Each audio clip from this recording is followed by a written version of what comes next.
Well, praise the Lord. This is Bill Prankard, and this is Mentoring Moments. Good to be with you again this week. Here's the question for the week. And if you've got questions, you get them to us, info@bpea.com, and we'll be happy to try to answer them. The question today is, what should I do about family members who say they love Jesus but don't live lives pleasing to him? Well, we've all got them, haven't we? We've all got family members that... if you could change them, you would.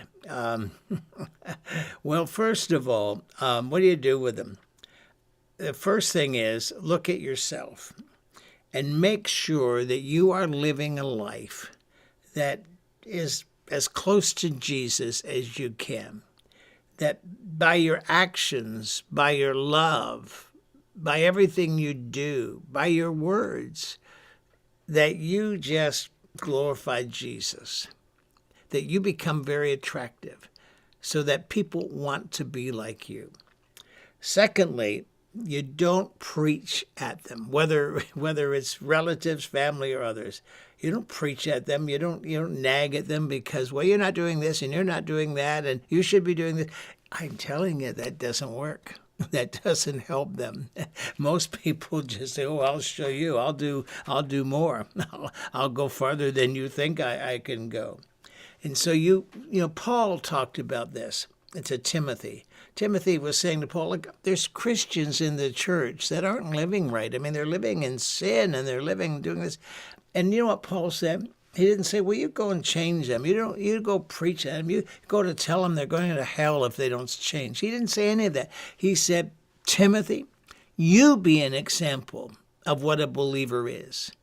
By your speech, by your actions, by your love, by your faith, and he gives a whole list. In other words, we can't change everybody. We can't fix everybody. And, at the end of the day, every one of us will give an account to God for how we've lived and what we've done. So you just have to be an example of Jesus. If everybody in your family, if everybody in your church, if everybody in your community lived like Jesus, wouldn't that be wonderful? Loved like him, gave like him, helped like him. But here we are. We're all imperfect. Our pastor last week in this message said, we're all broken. Some are broken more than others, but we're all broken, and we all are in need of Jesus. Fixing us up and making us what we should be. We're all on a journey. We're all under construction. And so, here's the thing. Whether it's family, whether it's relatives, love and just caring about them, looking for ways to bless them, will do a lot more than you pointing out their sins, their failures, their whatever it is, their future. Love will do it. Read Corinthians chapter 11.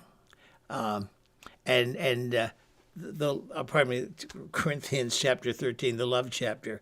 And just read it. I read it regularly. So, oh, Jesus, make me like that. Love. That's the greatest. It's the most wonderful.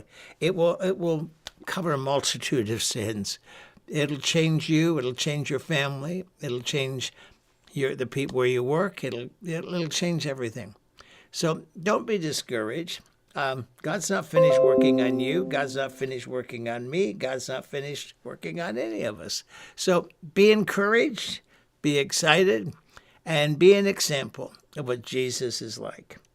That's the way to change your life, your family, your home, and the world.